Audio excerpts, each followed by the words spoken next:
नमस्कार मित्रों, आपका मेरे चैनल स्टडी विद संध्या में बहुत बहुत स्वागत है। मित्रों, आज मैं आपके लिए त्रिविक्रम भट्ट कृत नल चंपू प्रथम उच्छ्वास से संबंधित महत्वपूर्ण प्रश्न उत्तर भाग 2 लेकर आई हूँ और इससे पहले भाग 1 बना चुकी हूँ। यदि आपने ना देखा हो तो मेरे चैनल पर जाकर देख सकते हैं। तो चलिए शुरू करते हैं महत्वपूर्ण प्रश्न उत्तर से। पहला प्रश्न है, कवि ने नल चंपू में किस पर अधिक ध्यान दिया है? तो कवि ने नल चंपू में सबसे अधिक ध्यान दिया है चमत्कार पे। चंपूकार किस अलंकार के प्रयोग में सिद्धहस्त हैं? तो चंपूकार सवंग श्लेष के अलंकार में सिद्धहस्त हैं। सवंग श्लेष का उन्होंने अत्यधिक प्रयोग किया है।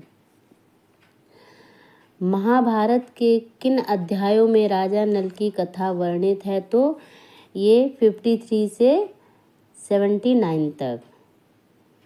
नल चंपू की रचना किस शताब्दी में हुई? तो नल चंपू की रचना 10वीं शताब्दी में हुई। वही उनका समय माना जाता है त्रिविक्रम जी का। त्रिविक्रम भट्ट कृत नल चंपू में किस रस की प्रधानता है? तो इसमें श्रृंगार रस की प्रधानता है, क्योंकि इसमें नल दमयंती की प्रेम कथा है। विदर्भ नामक देश किस दिशा में स्थित था? तो ये दक्षिण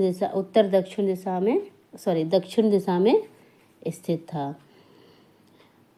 प्रथम चंपू काव्य किसे माना जाता है? तो प्रथम चंपू काव्य, संस्कृत का जो प्रथम चंपू काव्य है उसे नल चंपू को माना जाता है।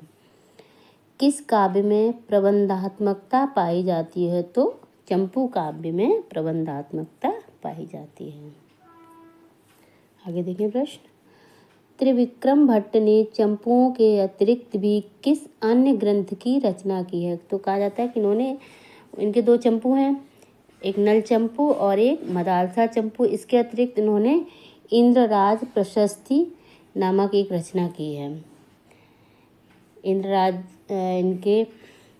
जिनके ये आश्रित कवि थे।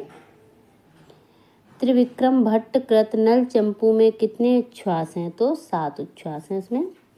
राजा नल की माता कौन थी? तो राजा नल की माता का नाम था रूपवती।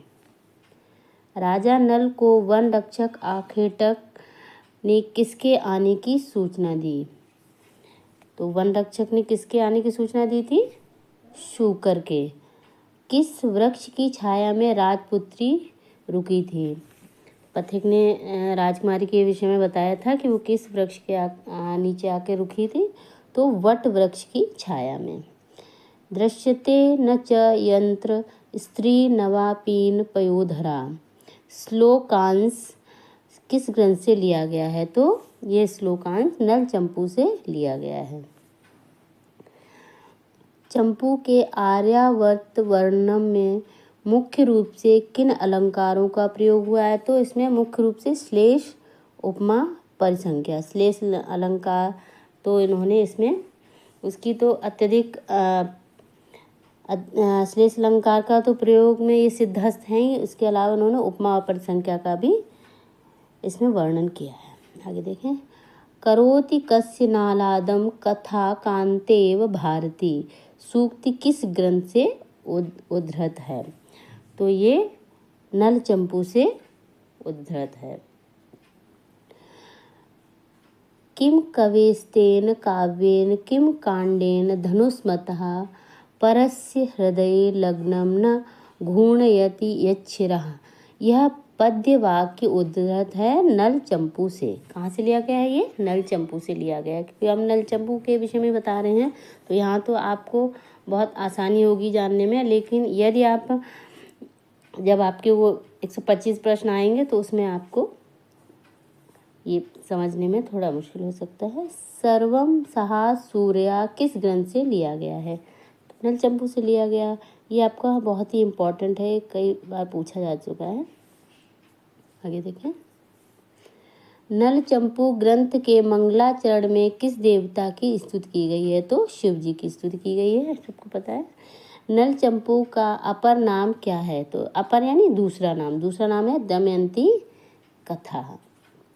भारत देश का अलंकार कवि ने किसे कहा है? तो आर्यावर्त को कहा है। भारत देश का अलंकार आर्यावर्त को कहा है।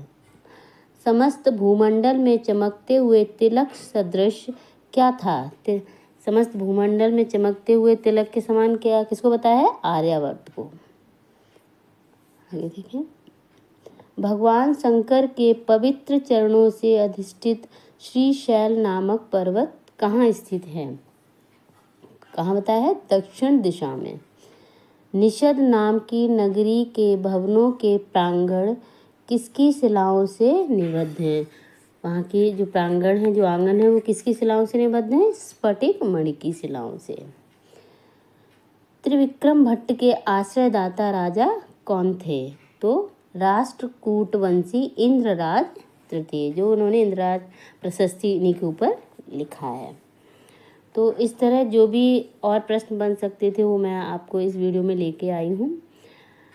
आगे मैं इससे संबंधित जो भी सूक्तियाँ हैं उस पर एक वीडियो बनाऊंगी। तो यदि आपको मेरा ये वीडियो पसंद आए तो कृपया लाइक करें, शेयर करें, कमेंट करें और मेरे चैनल को सब्सक्राइब करें। धन्यवाद।